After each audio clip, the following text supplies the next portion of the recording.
is it that the more I look into the fighter jets of America's golden days, I get both more upset at the fighter mafia's lack of foresight and more impressed with how ahead of their time those jets really were?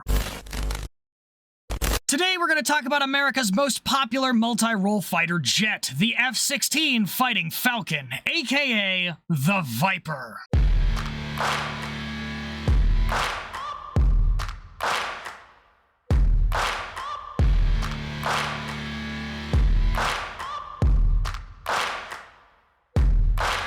This fourth-generation light fighter has become one of the most iconic American airplanes in the world, and with over 3,000 Vipers serving in 28 different countries all over the globe today, it's kind of obvious why. But it wasn't always like that. One of the lead General Dynamics engineers speculated it might never have sold better than the F-104 Starfighter it was originally meant to succeed if the people who kept the program alive until it was actually needed had gotten everything that they wanted.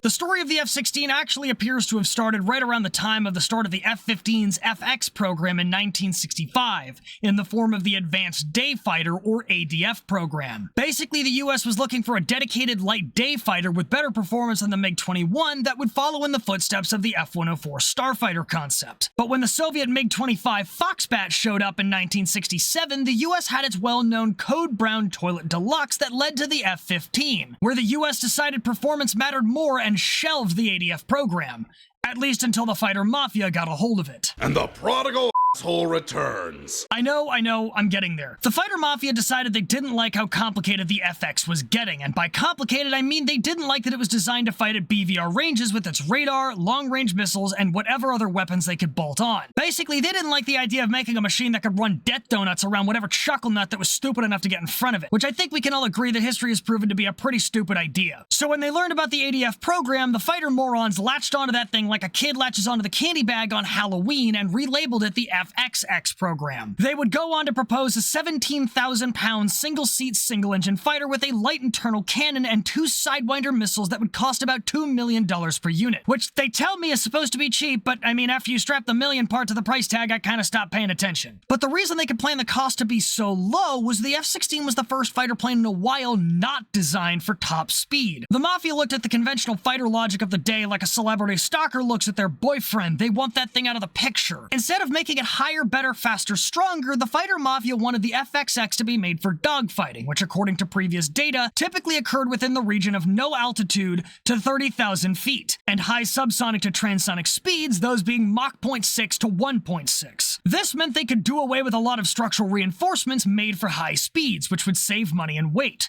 And since dogfighting means flying like you're an aerial NASCAR driver, they wanted to make the plane ideal for turns, starting with its wing loading. In simple terms, the wing loading of an airplane is the amount of weight each piece of wing area has to carry, and you pick that number from the beginning because that tells you how big you're going to design the wing to be. High wing loading means smaller wings and less drag, but also higher landing speeds and slower turns. A lower wing loading means bigger wings and more drag, but slower landing speeds and faster turns. The aerial NASCAR mafia would then pick out a much lower wing loading for the time of 60 pounds per square foot, or 1 square foot of wing to carry every 60 pounds of airplane weight. Then they would bolt together their proposal, bust into an FX program meeting, and demand that their idea be adopted instead. See, by this point in time, both the Air Force and the Navy were committed to the F-15 and F-14 coming from the FX program, and neither one wanted to budge. Actually, the fighter mafia bursting in and making a scene about it had the opposite effect, and the Air Force and Navy would rally behind the programs even harder than before. But that's not to say the program got thrown away entirely either. The FXX was kept on a low funding state by the Pentagon as a cheaper alternative in case the F-14 and 15 started to make the National Treasury feel a draft. And the Pentagon would try pushing it forward in 1969, because with all this inflation, money doesn't feel real anymore. But again, the branches wanted the Eagle and the Tomcat, so they resisted and kept them moving. But unfortunately, there's still one group of uneducated individuals that you can't stop from interfering with your defense spending at every available opportunity, and that's Congress. Congress being Congress and always wanting a cheaper answer would launch the lightweight fighter competition because the F-15s and 14s were costing too much for their moneybag minds to handle. So in January 1972, the US Air Force prototype program picked up the reins on the FXX, and this cheaper fighter would be adopted as part of a new force structure doctrine called the high-low mix. This practice would create a cost-effective mixed force by producing two main fighters, one made for capability and one made for scale. And despite the fact that the whole process was only intended to create a cheaper alternative to the F-15 and 14, it quickly began to offer two huge advantages. The first one was force adaptability. Basically, if the Cold War changed or other countries decided to be an issue, the military would have to adopt its spending and procurement to match. If America needed more capability per unit, they could prioritize the more capable fighters, the F-15s and 14s. But if they just needed more units, they could push for more of the cheaper fighters, the FXXs, which is a pretty clever strategy, but the IQ of that chess play pales in comparison to finally weaponizing the full power of the American military complex. That's not f***ing possible. Yeah, it is, because by commissioning different companies for each plane while requiring common parts meant that you could keep costs down and the complex in line. Nothing scares a defense contractor like just not having a defense contract, and nothing threatens your defense contract like the ability to buy the other guy's plane. Because if the F-15 program started weighing on the treasury too hard, the Air Force would buy more F-16s and less F-15s. But if the F-16 got too expensive for what it was worth, the Air Force could just turn around and buy F-15s instead. And I'm gonna be completely honest with you here, using concurrent production and common parts to keep costs down and deliver quality planes is one of the most deliciously clever political and strategic moves I've ever seen the military make. This is a 500 IQ chess play right here. This is like the Tarkin doctrine of military aircraft, except it actually worked. Fear will keep the local systems in line. This is how you weaponize the full power of a military-industrial complex. America hadn't been able to do that since the Korean War ended almost 20 years prior. And thanks to common parts, mass production would bring the costs of both the FX and FXX programs down even further over time, which would serve the purpose of creating a lower long-term cost. And that's something I'm not sure most people realize how big of a nightmare it can be. Many aircraft programs can have long-term costs of ownership that can dwarf the cost of researching, developing, and even buying the planes outright. And Congress likes its defense spending like we the people like our taxes, so the lightweight fighter program specifically required a low cost of ownership over a 15-year lifespan with high reliability, meaning that they wouldn't have to change expensive parts nearly as often. I'm trying to tell you that the US is about to apply the Sherman tank strategy to fighter jets, and since the military-industrial complex might as well be Hogwarts, they're about to make magical things happen, so the US military can start up and cast Expecto prototype. Lockheed, Ling Temco Vought, Boeing, Northrop, and General Dynamics all submitted designs. The fighter mafia originally wanted to take the X-27, which was the designation they gave to Lockheed's submission, the CL-1200 Lancer. The CL-1200 was pretty much just a rework of the F-104 Starfighter, but its technology was old as dirt, and in April of 1972 it was buried almost immediately, right along with the LTV V-1100 and the Boeing Model 908. The last planes standing for prototype development were the General Dynamics Model 401 and the Northrop P600, which were renamed the YF-16 Fighting Falcon and the YF-17 Cobra. The YF-16 prototype first flew on January 20th, 1974 during what was supposed to be a high-speed taxi test. Problem was, the engine nozzle controls had an error where it wouldn't expand when it was supposed to, a motion that would decrease thrust and make the plane stay slow enough to remain on the ground. So when they throttled up, the YF-16 accelerated too fast, and because of the electric fly-by-wire system they were using to limit the weight of the controls, when the F-16 reached takeoff speed, it became so unstable that it started trying to wobble all over the place, leaning to the test pilot trying to fight it and making it worse. It eventually caused the wingtips and control surfaces to hit the ground a few times and throw up sparks, and with the plane approaching the dirt, the pilot decided it was safer to throw all the power forward and just try to fly the plane. And that's exactly what he did. The test pilot would come back around and land it, with the airplane gaining so much data in the process that the entire flight pretty much equated to one giant Bob Ross moment. We don't make mistakes. We have happy accidents. The YF-16 would intentionally first fly on February 2nd, 1974, and by the time the selection process was run in January the following year, it was so much closer to full-scale development than the YF-17 that the 16 was chosen as the winner for the Air Force. However, a prototype is never the same as the finished product, so the program was then handed off to the Configuration Control Committee to turn the plane into its production variant, the F-16A, headed by former fighter pilot and General Alton Slay. Slay and the CC CCC wanted to add ground attack capabilities to the F-16, which would add over 1,000 pounds in weight and almost $1 million to its price tag. These changes, combined with the general nature of the CCC, earned it the nickname of the Add-on Committee by the Fighter Mafia, because much like a group of spoiled know-it-all rich kids, they assumed that everybody else was out to ruin their perfectly good toy. Also, like a group of spoiled know-it-all rich kids, they thought changes were just revenge for all their unauthorized actions and spitting in the Air Force's face throughout the F-15 program. They say when you assume,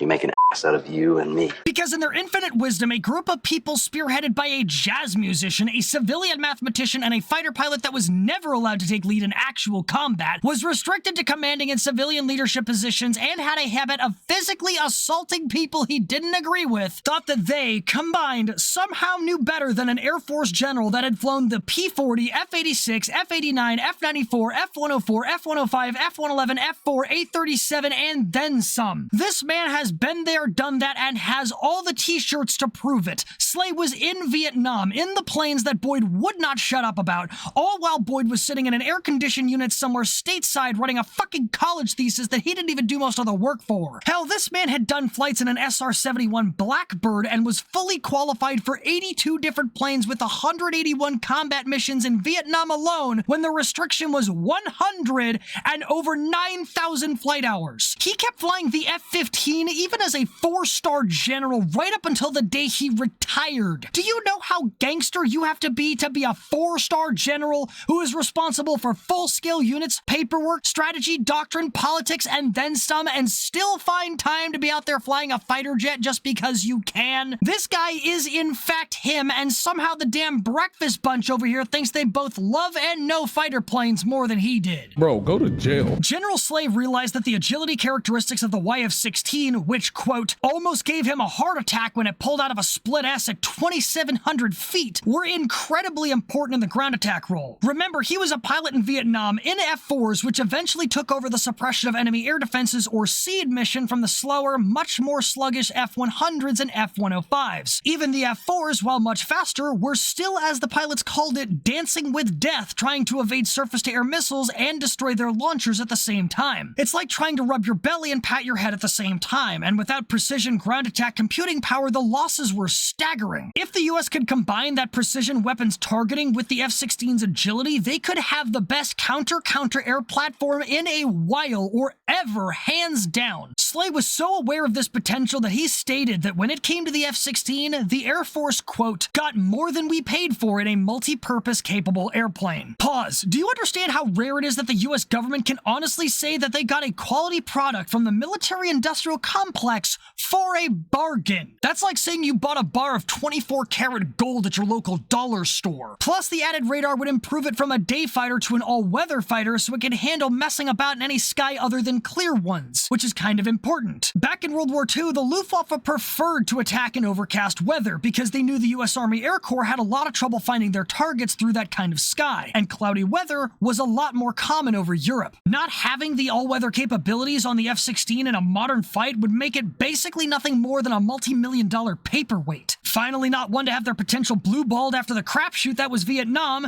the Air Force would proceed to add underwing pylons and increase the ordnance load from roughly 7,000 pounds of just gas tanks to about 15,600 pounds of a lot of things. They would also increase the wing area from 280 square feet to 300 square feet to compensate for the added weight and maintain its maneuverability. This plane was the military equivalent of divine intervention taking physical form, and the fighter mafia were effectively amounting to the devil's spawn because they were pissed.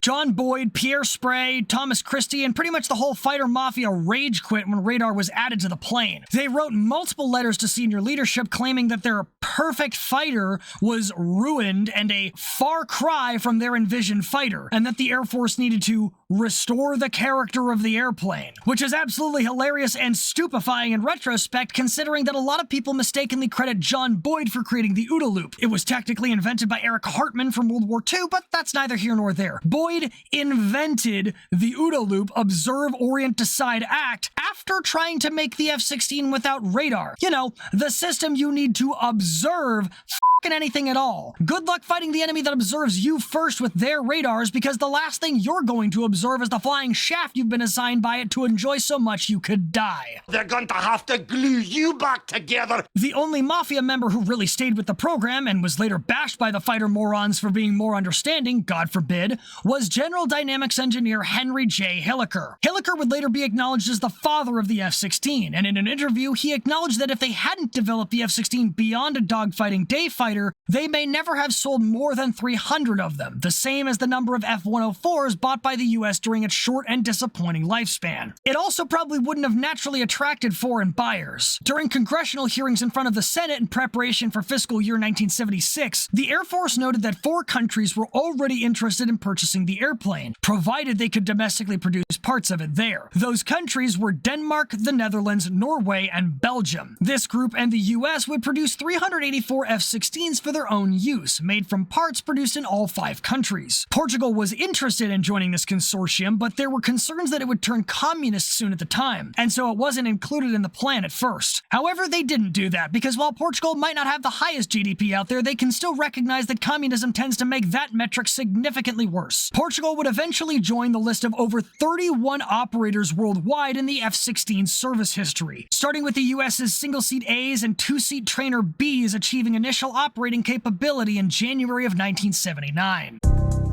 And the plane the US picked up was hands down one of the most maneuverable fighter jets out there. I watched one of these make a 9G turn on the deck at an air show, and it honestly felt like it ate the energy losses that should have come from that and shat them back out the massive thrust hole on the way out. The F-16 eats turn fights for breakfast thanks to how light it is. The F-16 is slightly over 16,000 pounds or 7,000 metric knot pounds when completely empty. And even if she's dressed up for a night on the town, the F-16 still clocks in at about 600 pounds less than an F-15 that doesn't even have gas in it. And the heaviest part of any airframe is hands down the engine. Those turbines are handling temperatures more like a fraction of the sun in there, and the materials used in those turbine blades end up being really heavy just to survive that kind of abuse. That's why the YF-16 got picked out over the YF-17. The Viper's single Pratt & Whitney F-100 engine would be lighter and consume less fuel than the Cobra's twin J101 engines combined. This let the F-16 have nearly 24,000 pounds of thrust in full afterburner, a top speed of about Mach 2, a greater than 1 thrust-to-weight ratio, and a combat radius of about 500 miles or 850 metric knot miles with underwing tanks. I'm going to say that again but slower. The F-16 is both lighter and smaller than most planes on the planet, and it can still accelerate straight up right off the runway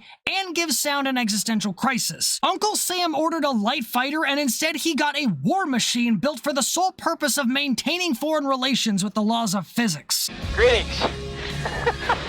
But the F-16's weight loss program didn't stop at the engine. The Viper, made for dogfighting, had a fixed chin intake that could maximize airflow in hard turns at high angles of attack, or nose-up angle relative to forward movement, without needing any moving parts. This intake opening was pushed as far back as they could get it, but they still had to stop in front of the nose gear to prevent it from kicking any rocks or other debris up into the intake and causing foreign object damage, or FOD. Because Mother Earth and planes go together about as well as state-funded terrorists and JDAMs. But the most well-known item on the list of pound reductions was the decision to replace the big, bulky hydraulic assemblies of previous fighters with a fly-by-wire control system to manage its naturally unstable airframe. And this is the part that the general public tends to get wrong. A lot of people think that an unstable plane just has a +1 to dexterity checks, but that's not really true. Because let's be honest here, if America had a cheat code for extra maneuverability, World War II would have been over a lot faster. The US would have treated that life hack like Marylanders treat Old Bay seasoning. They'd have put that shit on everything. But we didn't, and we had to wait until the 1970s when computers started coming out. So why is that? Because, as it turns out, a fly-by-wire system isn't just the maneuverability equivalent of a strap-on. It's more like a car sitting on top of a hill. The minute you let go of the brakes, you're just gone. At least until you hit the telephone pole at the bottom. The F-16's controls are set up in such a way that the minute the plane starts pitching up or rolling, you know, the primary dogfighting maneuvers, instead of just slowly and naturally returning to level flight, it rebels against the laws of physics like an angsty teenager and just keeps going. Naturally, all on its own. And this happens because the center of mass is in 2 places it shouldn't be, above and behind the center of lift, which in easy speak means all of its weight can be averaged out to a single point that is above and behind the same kind of average point for the lift. That That is not normal, because the center of mass is by default supposed to be below and forward of the center of lift. Below, so the plane kind of acts like a pendulum and swings back to level flight when rolled, and forward so it can nose the plane back down to level flight when pitched up. Normally, when this changes, somebody dies. Just ask the Soviets. In the 1980s, the Soviet Union lost 17 admirals in a single plane crash, all because, in true Soviet fashion, they drunkenly demanded that all their stuff get loaded onto their Tu-104 jetliner after a conference, which shifted the center of mass too far back and caused it to crash on takeoff. Meanwhile, the F-16 is just over here canceling physics under the precedent of "I'll do whatever the hell I please" because of its backwards loadout, demanding that the horizontal tail has to contribute to the lift economy instead of making the downforce used on almost everything else up to this point. But this destabilizes the plane, making it more willing to start moving when you tell it to, but less willing to stop moving when you want it to. Seriously, this plane is just the emo child of the aerodynamic world, because it takes all of the conventions we've learned over decades of experience and death and throws them out the window so it can do whatever it wants. What do you mean by that? For example, back in World War II, the German Focke-Wulf 190 was known to have issues with something called runaway elevator trim. This was when the electric system they used for fine-tuning their pitch output by changing the resting angle of the tail control would malfunction and schedule you a blind date with the ground free of charge. The US discovered this flaw firsthand when it killed one of the pilots in the 54th Disarmament Squadron, aka Watson's Whizzers, when they came in and took a bunch of German stuff at the end of the war. If you're not picking up what I'm putting down, I'm telling you that we were stuck being afraid of runaway controls in World War II, and 40 years later, the F-16 is throwing that fear out the window and deliberately weaponizing them. And because of that instability, like I said before, it doesn't want to be reined in just because you want it to. That means you have to fight even harder to get that rig under control, and then when you're done, you have to maintain it, making micro adjustments multiple times a second to balance the whole system. It's like how a bicep curl feels easier on the way down than on the way up. You have gravity on your side on the downswing, but it's against you on the upswing. Except now, when you do reel it back in, you gotta hold it halfway up, balancing that weight in your ever-shuddering hand until you either stop flying or uncurl again, rinse and repeat. Those control arms need to be jacked like Doom Guy because the F-16 is exclusively playing on nightmare mode.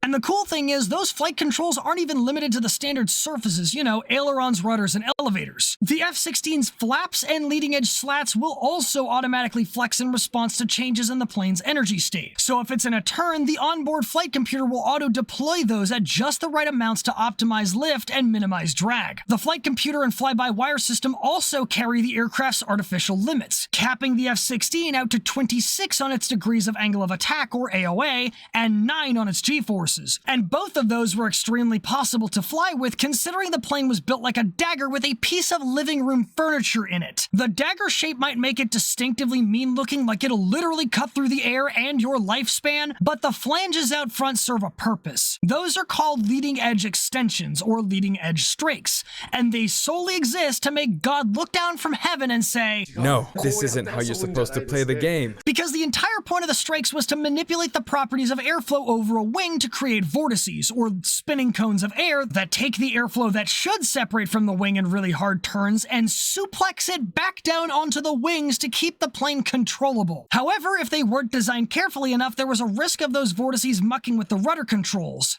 If they use a double tail. A single really tall vertical tail could provide the same amount of stability in the hard turns it was expected to make, and it was less developmentally risky, so GD chose that for the back end instead of the YF-17's twin tails. But while the F-16 handles its AOA with aerodynamic finesse, the way this plane helps its pilot handle all that maneuverability and the G-forces can best be described as a pure Western flex. To help pilots handle the high G turns and better resist the flow of blood to the lower body that happens in those turns, the seat was tilted back from the standard 13 degrees to 30 degrees. This reduces the effective G-forces on the heart pumping all that blood by about 1 G, and increasing the pilot's consciousness span in those conditions by a few extra seconds, which are very important in a fraction of a second long dogfight. And it makes it easier to fit the pilot into a smaller cockpit. The F-16 is such a proficient death machine that even sitting in the seat you don't feel like you're trying. This design absolutely screams America, because nothing makes it more evident that capitalism is better than communism than flying circles around communism's ass from the comfort of a flying reclining chair. Oh, yes. Oh, yeah, that's the stuff. However, even if the pilot's body can handle the G-force burden better, they'd still have to handle the mental burden of managing their energy in a fight. And ironically, pilots get a hand in managing that from the one system the fighter morons hated above all else: the radar. The original Westinghouse AN/APG-66 radar not only let the plane detect incoming threats, it also provided energy state information so pilots could figure out their available energy, their maximum turn rate, G-forces present, altitude and airspeed limits, and how to quickly gain energy for and during maneuvers. It was explicitly designed to promote dogfighting that would let a pilot keep their head up and on the enemy instead of having to constantly keep track of his machine, correcting a flaw that the F-4 Phantom the Air Force wanted to replace was notorious for having. And while this got it the moniker of the fighter pilot's radar, with a flick of a single switch, it could also provide basic ballistic computing and targeting information for ground attack just as easily. The Viper could run those ground attacks with a 20mm Vulcan Gatling cannon with 500 rounds, dumb bombs from its 6 underwing hardpoints and 1 centerline pylon, or air-to-air runs with the gun, up to 6 missiles and 970 gallons of fuel and 3 external tanks. While it did come with 2 wingtip pylons made just for air-to-air missiles, thanks to the NASCAR Mafia's meddling, the F-16As were originally limited to just Sidewinder missiles with no beyond visual range or BVR capabilities. The F-16 would have to wait for more advanced weapons until future upgrades called blocks, starting with the first blocks of the F-16 C and D models that reached initial operating capability in November of 1981. These new models would bring on many more kitchen utensils for cooking the enemy, including night navigation aids, guided bombs and air-to-ground missiles, the almighty AMRAAMs and HARMs for fighting BVR and suppressing enemy air defenses, and for a little while they would even get the power to help the battleship Yamato find some friends. Give him a friend. And controlling the plane and all that firepower was easier than ever in the F-16 because it was also the first American aircraft to have a hands-on throttle and stick, or HOTAS control setup, which took the joystick from between the legs and moved it off to the right side. The plane's joystick, not yours. Get your head out of the gutter. The only thing getting f***ed here is the enemy. The joystick they originally used was the same joystick used for steering the attack radar in the F-111, which was really weird because it was fixed. It didn't move. Originally, the joystick used pressure sensors to translate inputs into control movements, but it didn't take long for pilots to complain about that. See, if you push on something, you expect it to move. If I'm spending my energy on making you go somewhere, you better go somewhere. Basic science. So if it doesn't move, what do? You push a bit harder, and if it still doesn't move, you push a bit harder than that. And if that doesn't work, you slam that handle as far over as you can manage, because at that point you're not making a request. The initial lack of control response was what is known in human factors and physiology disciplines as an absence of proprioceptive feedback, with proprioception being the part of the nervous system that tells the body what position it's in, which is how you can tell that you're standing up, sitting down, or crying in the fetal position after a long day at work, even with your eyes closed. Using the old stick would lead pilots into causing pilot-induced oscillations, or basically the pilot overcorrecting for a problem and then causing the plane to go too far the other way, making them relax and swing back, and so on and so forth. The engineers would take the hint and make the joystick a bit more mobile, since fighting your plane when you're also supposed to be fighting for your life is what professionals would call suboptimal, and what I would call fucking bullshit. And all this killing power made it one of the most proliferated and combat-tested fighter jets in the world today, fighting in 18 different conflicts all over the world in multiple different hands, and earning a combat record of 77 air-to-air kills with 7 losses, 5 to ground fire, and 1 air-to-air loss in the service of Turkey and Ukraine each. And the American Vipers would get their first taste of combat in Desert Storm. Desert Storm would be a massive baptism of fire for the F-16, which arguably had one of the riskiest aerial jobs of the entire conflict: regular daylight bombing. And you might be wondering, why were the F-16s with all these upgrades and tech running around doing daylight bombing of all things? Because, truth be told, most of those upgrades just weren't ready yet. The anti-air suppression F-16s weren't ready for full-scale deployment, and the Vipers couldn't attack at night because there wasn't enough of the lantern gear, aka the ground pounders aimbots, to go around, and the Strike Eagles had already called dibs. Mine. But despite these limitations, the F-16 would still go on to be credited with flying 25% of all sorties during Desert Storm, more than any any other airframe assigned to the theater, and the Vipers would earn one of their crowning achievements during its largest strike mission of the conflict. On January 19, 1991, 72 F-16s were ordered to bomb government targets and the nuclear reactor in Baghdad, while being under the protection of 8 F-15Cs, 8 F-4Gs, and 2 EF-111 Ravens. The mission would go sideways before the operation even started. Murphy's Law didn't even wait for America to spawn in, it just went to task managing the game in the loading screen. The 4 different aircraft had 4 different spawn bases, and because they were all different planes, they also had different refueling intervals. On top of that, some of the bases received their orders late, which meant that not all the pilots assigned to the mission had enough time to recover from the missions they'd been flying for the past 2 days already. But despite the odds, the US pilots had high hopes and believed the mission would still be a walk in the park. Never tell me the odds. And they would be wrong. On the day of the operation, things would go sideways almost immediately, with the weather mucking up the Wild Weasel Phantom's refueling, forcing them to go home without the rest of the package, and leaving a metric ton of telephone poles still in launchable condition. Even worse, when the strike package went to the inner city to party, they found out the party had started without them and there was more than enough to go around. There were so many anti-aircraft systems in place that the EF-111s couldn't jam all of them. There was so much flak coming up at the strike force that some pilots felt like they were flying through overcast skies. The F-15s decided to go home pretty early because considering there wasn't any fighters to assert dominance over and they were literally getting hit with enough lead and explosives to change the local weather patterns, the only thing they could really do was get turned into a passing shower. The rest of the strike force would follow suit pretty quick, and while some pilots would still slap their targets with both their 2,000-pound bombs and the sheer weight of their nutsacks, they were shot at by around 27 missiles in total in under 3 minutes.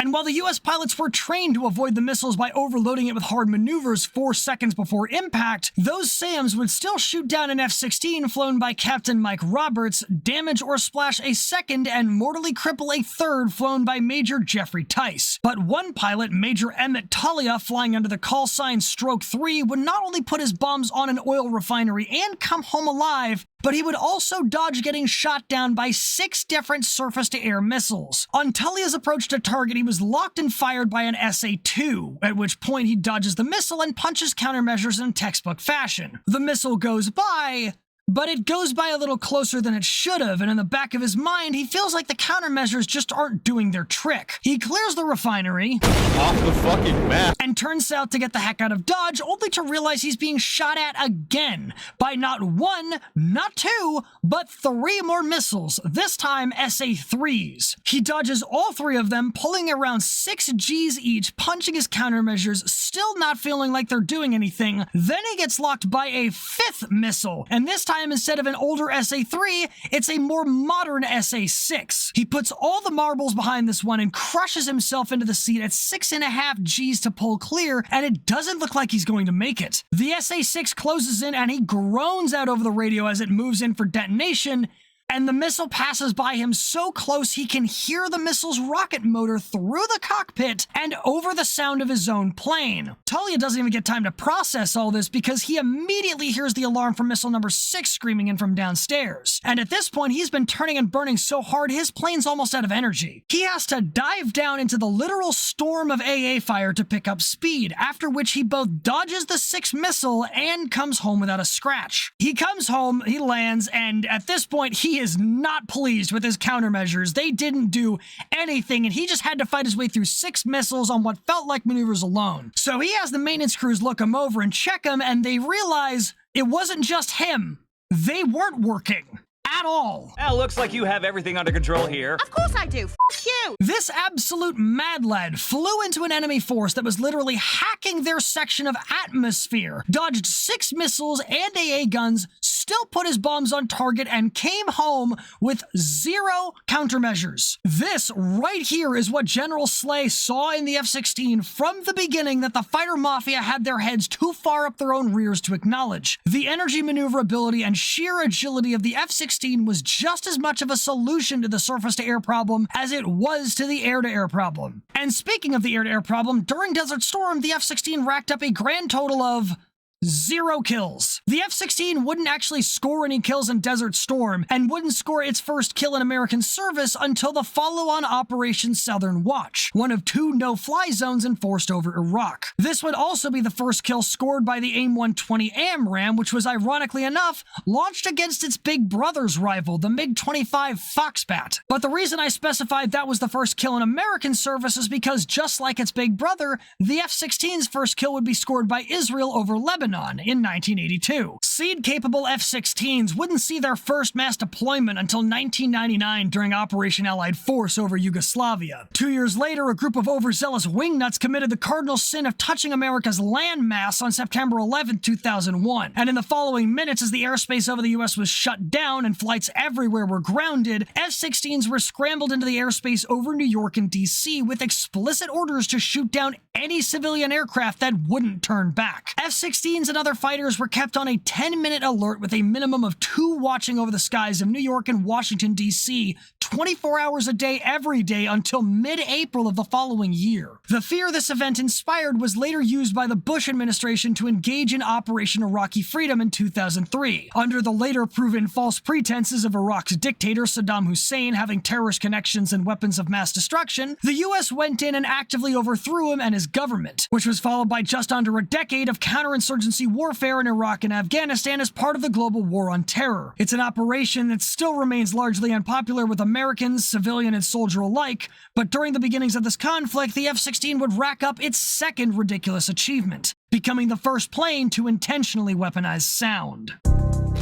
On March 30th, 2003, 2 F-16s led by Lieutenant Colonel Edward Lynch were running a nighttime patrol for Scud missiles over Iraq when they received coordinates to the north for a unit requesting ground support. They weren't told who it was, just that support was needed, and it wasn't until they got over the airspace that they realized they'd been called in to save a unit made up of 52 British SAS members. Now, I don't know a whole lot about the SAS, but I know that they're a special forces unit for the British, and I know that they've been around since World War II, which means not only are they the best the British have, they are the best they have at turning you into a meme format. Sure, you can argue about which special forces unit is the best in the world all the live long day. I couldn't give you an answer to save my life, and frankly, I don't care. Making people past tense is making people past tense. The means of conversion just comes down to your choice of tech tree and how bad your CO's day is going. And the SAS are currently having such a bad day down there that they're actually panicking and screaming over the radio that they're all gonna die because they're being surrounded by about 500 Iraqi troops, which means the US is about to turn left and hit these guys so hard they're not gonna put the fear of God in them,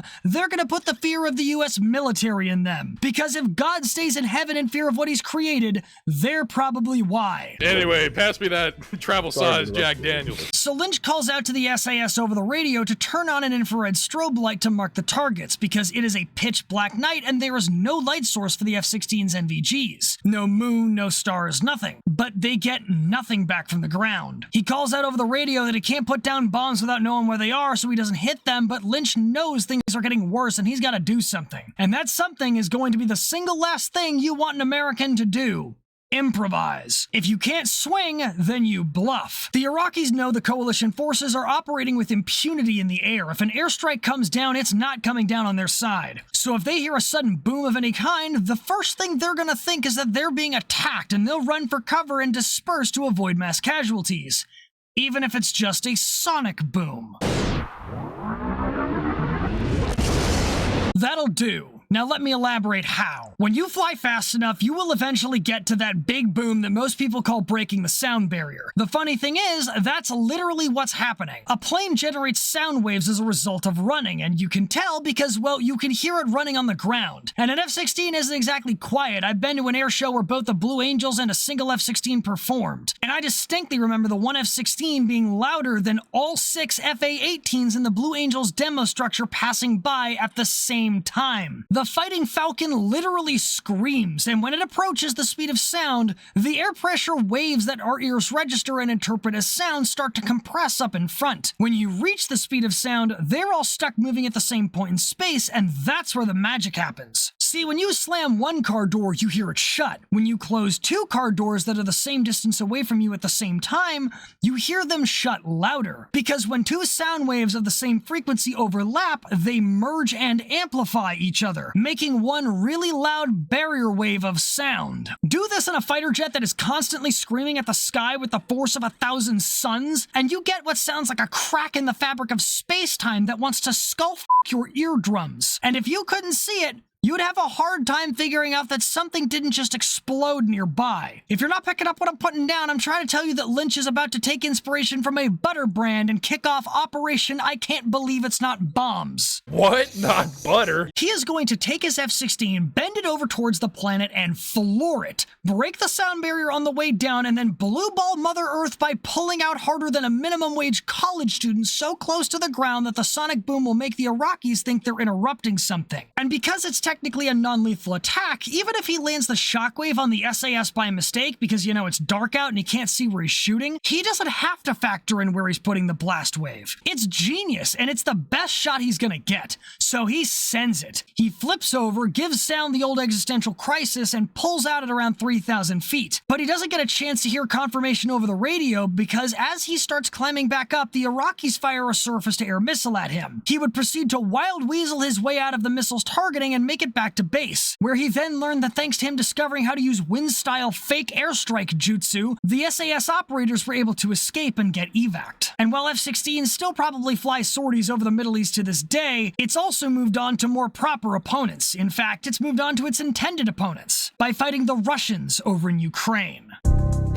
Although, to be perfectly honest, the F-16s in Ukraine at this point are pretty much just cows. After being used pretty early after receiving them to destroy anti-aircraft defenses and sensor arrays and enabling long-range airstrikes, now they mostly spend their time grazing among the vast open fields of drone swarms and cruise missiles. That might not last long, though. At least one air-to-air kill has been supposedly reported against an Su-34 fullback fighter bomber, and new details suggest that F-16s are flying offensive and defensive missions every day, both stopping cruise missiles and drop-kicking the various Russian positions near the front lines. There was also a Ukrainian pilot who was allowed to say more about the F-16's capabilities in a press release, where he noted that it compared very favorably to the Su-27s and MiG-29s they've been using up to now. He also shared the estimation that despite all the chaos going on in any given region of fighting, the ground attack weapon systems they've deployed from the F-16 still have about an 80% hit rate. At this point, this is just a textbook example of beware the old man in a profession where men die young. And considering it's 50 years old and counting and still taking people to church, I wouldn't advise the Russians to take it lightly, especially not when the US isn't even done upgrading it.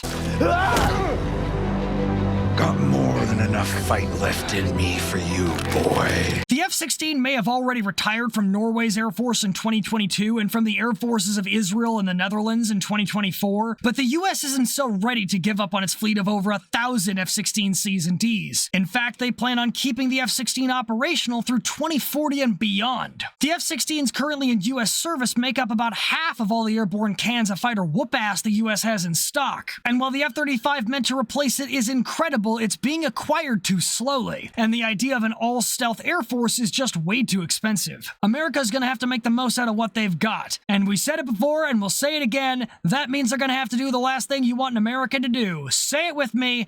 Improvise. Thanks to the fun fact that the F-16's proven to be the perfect cheap airplane, that also means it's proven to be the perfect cheap baseplate to make a horde of angry airborne gremlins out of, which also have advantage on their stealth checks. Introducing the Have Glass program, a series of attempts to apply stealth to F-16 fighters using spray-on radar-absorbent material surface treatments. And I gotta give credit where credit is due, because one of the first cases where people realized that surface treatments could even make a difference against radar was when the British noticed that not all their Harriers had the same radar cross-section during the Falklands War. Upon closer inspection, they realized that there was a difference. All the Harriers with smaller radar cross-sections had paint jobs that were contaminated with WD-40. I'm I'm pretty sure Hank Hill just got a hard-on from hearing that. WD-40 is so powerful it can both make your door less likely to get stuck and your fighter plane less likely to get shot. I can only assume that when the Americans discovered this, the following conversation went something along the lines of, "Engineers, I want my planes covered in WD-40 right the hell now." Sir, WD-40 is a lubricant, not a paint job. Well, then what's the next best thing? We have the F-22 and F-35. We could just paint on some of that shit. Perfect, I want it done by next week. And so the US would begin experimenting with adding stealth-improving surface treatments to the F-16s, starting with the Have Glass 1 program, where they sprayed a layer of indium tin oxide onto the canopies, making them roughly the same color as the golden canopy the F-22 has. Adding the Ram paint job started in Have Glass 2, and after several evolutions, the program reached its current form of Have Glass 5. Level 5 gives US F-16s a 10 to 12 millimeter or roughly 3/8 inch to 7/16 inch thick coating of the Ram used on the F-22 and F-35, which weighs only about 220 pounds or about 100 metric knot pounds. Oh, that's that good shit.